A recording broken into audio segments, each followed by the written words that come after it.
Toro Ezio. Este toro pertenece a la raza Gir biotipo lechero. La fecha de nacimiento fue el 26 de noviembre de 2018. El propietario es José Coelho Vitor.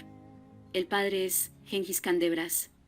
RRP 6097 y la madre Bruna FIVKO Verde JCVL 230.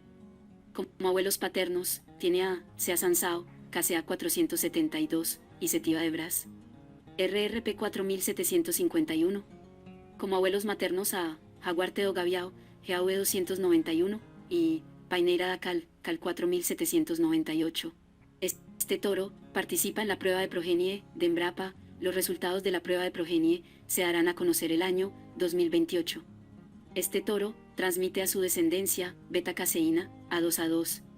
Gir biotipo lechero es resultado del proceso de mejoramiento genético y selección de esta raza con el fin de incrementar las producciones de leche en los estados de Río de Janeiro, Sao Paulo y Minas Gerais. Si quieres adquirir la genética de este toro, en la descripción del video te dejaremos los datos de contacto del distribuidor autorizado.